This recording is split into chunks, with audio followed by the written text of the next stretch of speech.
Merhaba arkadaşlar. Tarım alet ve makineleri adı altında sunduğumuz bir programımızda daha sizlerleyiz. Bu programımızda ekim makinelerinin sınıflandırılmasını ve makinelerin işe hazırlanması konularını ele alacağız. Konumuza geçmeden önce ekim tekniğinden kısaca söz edelim. Bitki üretiminde ekim tekniği toprak işleme tekniğinden sonra gelir.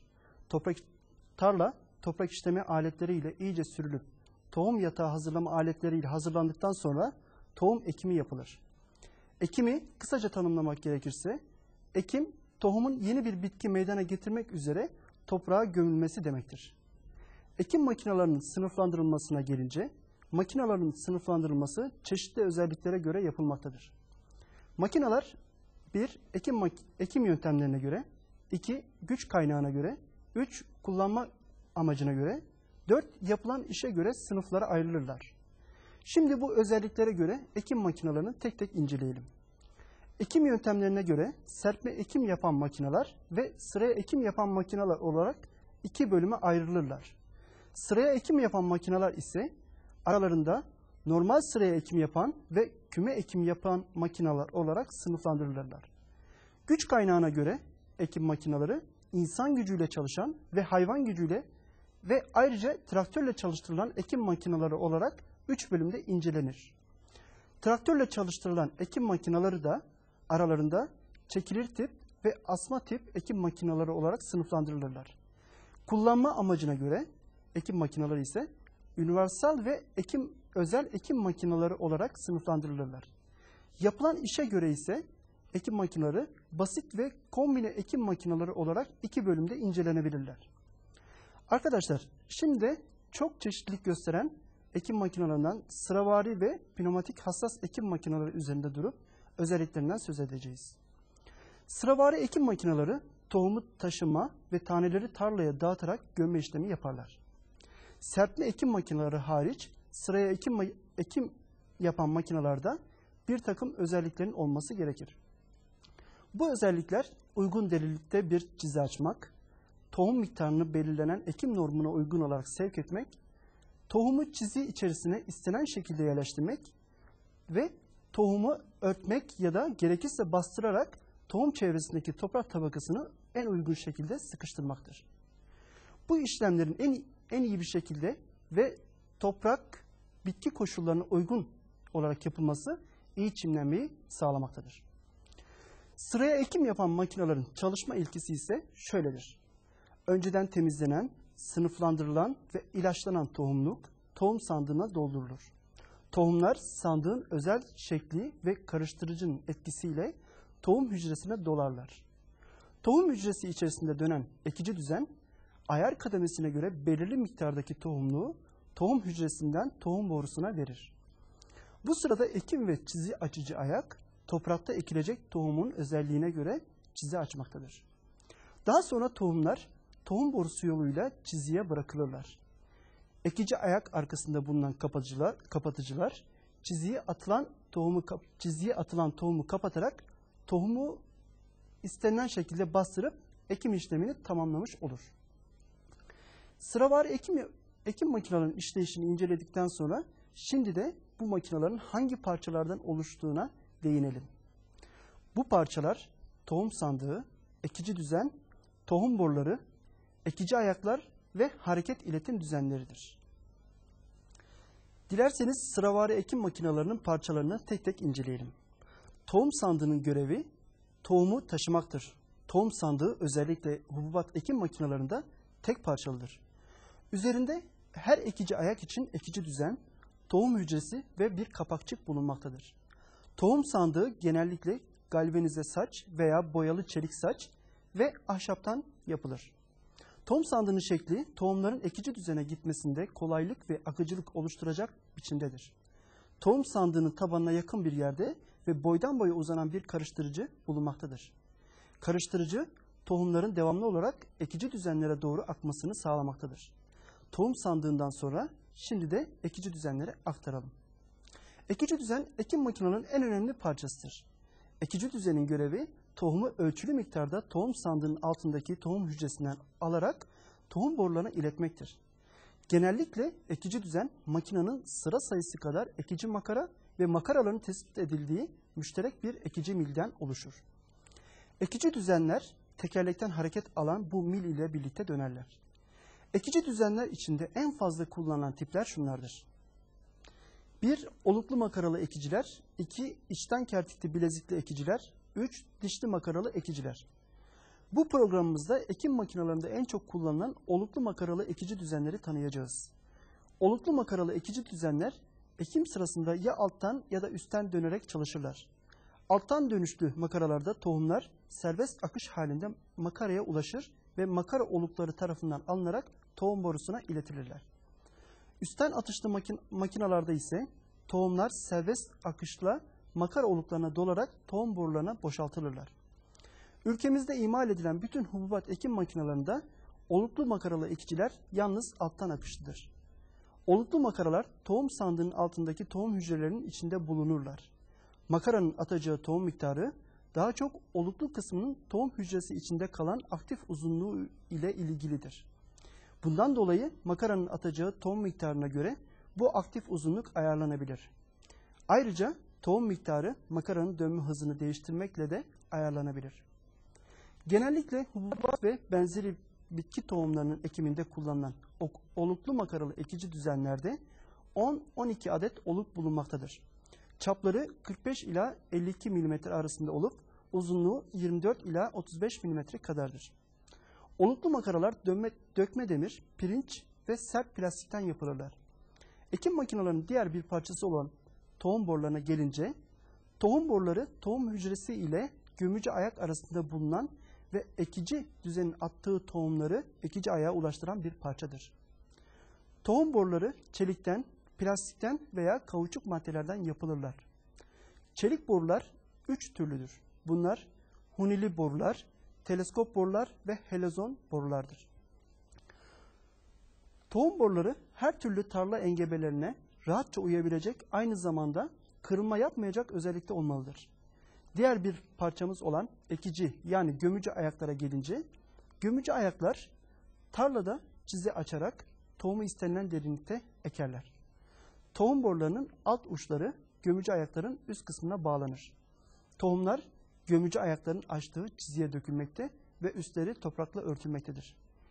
Ekici ayaklar yapılışları bakımından çapa ayaklar, balta ayaklar ve disli ayaklar olarak 3 tipte incelenebilirler.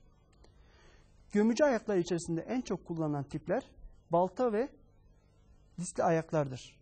Bu nedenle bu programımızda balta ve disli ayaklara ayrıntılı olarak değineceğiz. Balta ayaklar daha çok iyi hazırlanmış tohum yatağı hazırlarında kullanılmakta. Fakat bunun yanında kuru, kesekli ve fazla nemli topraklarda başarılı olamamaktadır. Pamuk, mısır ve ayçiçeği gibi çapa bitkilerini eken makinelerde sıklıkla kullanılmaktadır. Disli ayaklar dönerek toprakta çizi açarlar. Tek ve çift disli olmak üzere 2 tipi vardır. Tek disliler toprak koşullarına daha az duyarlıdır. İyi hazırlanmış kesekli ve bitki artıkları bulunan tarlalarda çalışabilecek tek ayak tipidir. Tek diskli gömücü ayak iç bükey çelik bir disk ve tohum borusunun sokulduğu bir huniden oluşmaktadır. Çift diskli ayaklar tohumları daha düzgün ekerler, toprağa karıştırmadan tohumları örterler. Tohum yatağı iyi hazırlanmış koşullarda tek diskli ayaklardan daha iyi ekim yapmalarına karşılık kesekli tarlalarda tek diskli ayaklar kadar başarılı iş göremezler. Şimdi de son parçamız olan hareket iletim düzenlerini inceleyelim. Ekim makinelerinin ekici düzenleri hareketini genellikle tekerlekten almaktadır. Hareketin ekici düzenleri iletilerek düzgün ve isteğe uygun bir ekimin gerçekleşebilmesi için çeşitli tip dişli sistemleri kullanılır. Genel olarak aktif uzunluğu değişen oluklu makaralarda hız 2-3 kademede, aktif genişliği sabit ekici düzenlerde ise daha fazla kademede ayarlanması gerekir. Arkadaşlar, buraya kadar sıravari ekim makinenin parçalarından ve işleyişinden söz ettik. Biraz da pneumatik ekim makinelerinden söz edelim.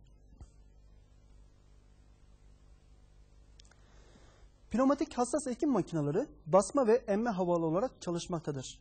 Biz burada basma havalı ekim makinelerini inceleyeceğiz. Basma havalı prensibine göre çalışan hassas ekim makinelerinde tohum kutusundan tohumlar bir kanal aracılığı ile çevresinde özel şekilde oyukları olan bir tohum diskine gelir. Tohum diskindeki oyuklara önce birden fazla tohum dolar. Bu şekilde dolan yuva basınçlı hava veren bir meme altına gelir. Meydana getirilen basınçlı hava yuvanın dip tarafına yerleştirilmiş tohumun orada kalmasını sağlayarak fazlalarını depo içerisine geri iter. Bundan sonra yuva dibinde kalan tohum kapalı hücre içinde dökülme yerine kadar taşınır ve açılmış çiziye bırakılır.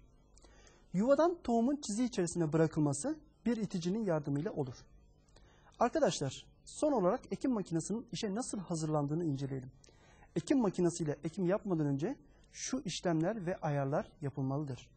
Bunlar 1. Makinenin traktöre bağlanması, 2. Paralellik ayarı, 3. Sıra arası ayarı, 4. Sıra üzeri ayarı, 5. Derinlik ayarı, 6. Ekim normu ayarı, 7. Markör ya da çizek ayarıdır. Şimdi bu ayarlara tek tek değinelim.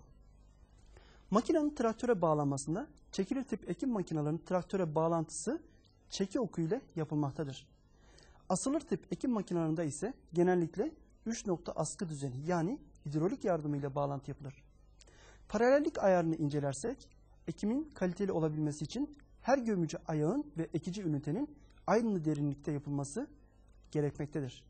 Ekim makinelerinin bu özelliği sağlaması için sağ sol ve ön arka paralellik ayarları yapılır. Sıra arası ayarına gelince iyi bir ekimde sıralar arası mesafeler birbirine eşit olmalıdır. Bu ayar gömücü ayakları kirişe bağlayan kelepçelerden yapılır. Sıra üzeri ayarı ise tek tane ekim yapan makinelerde önemli olmaktadır. Aynı sıraya ekilen tohumların birbirine eşit mesafede ekilebilmesi için gereklidir. Derinlik ayarında da gömücü ayakların üzerine etki eden yay basıncının ayarlanması ile ekim derinliği ayarlanmaktadır. Yay basıncının artması durumunda derinlik artmakta, tersi durumunda ise derinlik azalmaktadır. Ekim normu ayarına gelince birim alana atılması gereken tohum miktarının makinedeki ekici düzenle ayarlanarak toprağa ekilmesi işlemine bilindiği gibi ekim normu ayarı denilmektedir. Bu ayar her makineye göre değişmekte. Birim alana atılacak tohum miktarına göre ise ekim makinesini ayarlamak için makinelerin kullanma kitaplarından ve ekim tablolarından yararlanılmaktadır. Markör yani çizek ayarı ise traktörün tarlanın gidiş ve dönüşler arasında boşluk olmamasını sağlayan bir alet olup ekim makinesinin her iki yanına monte edilebilen bir parçanın ayarlanması ile yapılmaktadır. Değerli arkadaşlar, ekim makinelerini burada bitiriyor ve gübre dağıtma makinelerine geçiyoruz. İsterseniz gübre dağıtma makinelerini incelemeye başlamadan önce gübrelemenin ne olduğuna, gübre çeşitlerine ve gübre uygulamasında kullanılan yöntemlere şöyle bir göz atalım. Evet, nedir gübreleme? Gübreleme, toprakta azalan bitki besin maddelerini geri vermek ya da toprağın durumunu düzeltmek amacıyla yapılan bir işlemdir. Gübreleme işlemiyle toprağa azot, potasyum, fosfor ve kireç gibi maddeler depolanır. Bu maddeler bitkilerin ihtiyaç duyduğu maddelerdir. Zaten bu sayede topraktaki bitki besin maddeleri ve toprak verimliliği önemli derecede artar. Böylece bitkilerden istenilen miktar ve yetenekte üretim sağlanır. Sıvı, katı veya gaz halinde bulunan gübreler toprağa hayvansal ya da mineral gübre olarak verilir. Gübreler görünümlerine göre 3'e ayrılırlar. Bunlar mineral gübreler, çiftlik gübreleri ve yeşil gübreler şeklinde sıralanabilir. Gübrelerin tarlaya verilmesi ya tohum ekmeden önce ya ekim sırasında ya da bitkinin gelişim devresinde uygulanır. Uygulamada en yaygın gübreleme yöntemleri 1. Tarlaya serpme yöntemi, 2. Sıraya ekim sırasında bitki ekim derinliğinde gübreleme yöntemi, 3. Bitkinin gelişme devresinde sıraya gübreleme yöntemidir. Evet arkadaşlar, bu genel bilgileri verdikten sonra gelelim gübre dağıtma makinelerine. İlk olarak çiftlik gübresi dağıtma makinelerini inceleyelim. Çiftlik gübresi ağır sistemine ve altlık miktarına göre katı ya da sıvı halde olabilir. Sıvı gübre dışkı ve idrardan oluşur. Amacı temizleme söz konusuysa sıvı gübreyi dışkı, idrar ve su oluşturur. Sıvı gübre ya derin sıvı gübre depolarında ya da yer üstünde yüksek sıvı gübre depolarında toplanır. Daha sonra sıvı gübre pompalarıyla depolardan alınarak tanklara doldurulur. Sıvı gübrenin tarlaya verilmesinde kullanılan tanklar 3 ayrı yapıda olabilirler. Bunlar kompresörlü dağıtma tankları, pompalı dağıtma tankları ve santrifüjlü dağıtma tanklarıdır. Gelin şimdi de sıvı gübrenin tarlaya verilmesinde kullanılan bu tank çeşitlerini sırasıyla irdeleyelim. Kompresörlü tankların yapısı bir tank deposu ve hava kompresöründen ibarettir. Kompresörlü tankların deposu metalden yapılmıştır. Metalden oluşan bu deponun doldurulması için depo içindeki hava boşaltılarak vakum oluşturulur. Böylece gübre vakumun etkisiyle tank içine emilir. Tarlada dağıtım işi içinde bu kez depoya hava basılarak basınç ile gübrenin dışarı atılması sağlanır. Pompalı tanklarda depo yapay ya da ahşap malzemeden yapılır. Depoda basınç yoktur. Sıvı gübrenin depoya doldurulması ve tarlada dağıtılması için tank üzerine yerleştirilmiş pompadan yararlanılır. Santrifüjlü dağıtma tanklarında ise pompa bulunmamaktadır. İşletmede depoya doldurulan sıvı gübre tarlaya taşınır. Depo içindeki karıştırıcı ile karıştırılmak suretiyle dağıtıcı üzerinden tarlaya dağıtılır. Çiftlik gübrelerinden katı çiftlik gübrelerine gelince katı gübre dışkı kısmen idrar ve altların birleşmesiyle oluşur. Katı çiftlik gübreleri çekilir tip gübre dağıtma makineleri ile kolay, hızlı ve düzgün bir şekilde tarlaya verilebilir. Çekilir tip gübre dağıtma makinelerinin ana organları taşıyıcı araba, dağıtma düzeni ve besleme düzeninden oluşur. Çekilir tip makinelerin ana organlarından olan dağıtım düzeninin konumuna göre çiftlik gübresi dağıtıcıları 3 tiptir. Bunlar 1. Gübreyi arkadan atan dağıtıcılar, 2. Gübreyi yandan atan dağıtıcılar, 3. Gübreyi ön ve yandan atan dağıtıcılardır. Gelin şimdi de mineral gübre dağıtma makineleri üzerinde duralım. Mineral gübre tarlaya serpme ve sıraya verme şeklinde uygulanır. Gübreleme, gübrenin dağılım özelliklerine ve bitkinin ihtiyacına uygun şekilde yapılır. Bu özelliklere göre gübre ekimden önce, ekim sırasında ya da ekimden sonra bitkinin gelişme devresinde serpme yöntemiyle verilir. Mineral gübrelerin tarlaya atılmasında çeşitli mekanizma organlarına sahip gübre dağıtma düzenleri kullanılır. Uygulamada yaygın olarak kullanılan mineral gübre dağıtma düzenleri şunlardır. 1. Delikli levhalı dağıtıcılar. 2. Konveyörlü fırçalı dağıtıcılar. 3. Tabaklı gübreli dağıtıcılar. 4. Zincirli gübreli dağıtıcılar. 5. Silindirik dağıtıcılar. 6. Yıldız dağıtıcılar. 7. Yarıklı dağıtıcılar. 8. Diskli yani santrifüjlü dağıtıcılar. Arkadaşlar, bütün bu mineral gübre düzenleri içerisinde ülkemizde en yaygın olarak diskli dağıtıcılar kullanılmaktadır. Madem ki ülkemizde bu kadar yaygın kullanılıyor, gelin hep birlikte diskli gübre dağıtma makinelerinin yapılarını ve özelliklerini inceleyelim. Diskli gübre dağıtıcıların yapısı depo, karıştırıcı, kanatlı yapıdaki dağıtıcı disk, çarpma plakası, dişli kutusu ve ayar mekanizmasından oluşur. Gübre deposunun alt kısmı koni, üst kısmı silindir şeklindedir. Deponun alt yan yüzeyinde 3 adet gübre akış deliği bulunur. Gübre akış deliği 2 adet kapakçıkla ayarlanabilir. Ayar mekanizmasında bir kolla kumanda edilen gübre akış deliği birinci kapakçık yardımıyla çeşitli kademelerde açılıp kapanabilmektedir. Böylece akacak gübre miktarını ayarlamakta mümkün olmaktadır. Depo içindeki hareketini disk miline bağlı olarak kuyruk miline alan bir karıştırıcı bulunmaktadır. Hareket traktör kuyruk milinden alınarak bir şanzıman vasıtasıyla dağıtıcı organlara ve karıştırıcılara iletilmektedir. Depo içindeki bu karıştırıcı gübrenin yapışmasını ve topaklaşmasını önler ve aynı zamanda akışını kolaylaştırmaktadır. Deponun alt yan yüzeyinde saçtan yapılmış ve şasiye kaynak edilmiş bir çarpma plakası vardır. Çarpma plakası dağıtma düzeninin attığı gübrelerin ön tarafa ve traktör sürücüsüne gelmesini önler. Dağıtıcı disk üzerinde aynı zamanda 3 adet fırlatıcı kanat bulunmaktadır. Bu kanatlar gübreyi uzağa veya yakına fırlatma görevi yapmaktadır.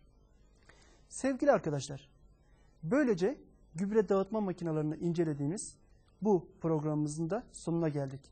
Düşlediğiniz, inandığınız her şeyin gerçekleşmesi dileğiyle gelecek programımıza kadar şen ve esen kalın.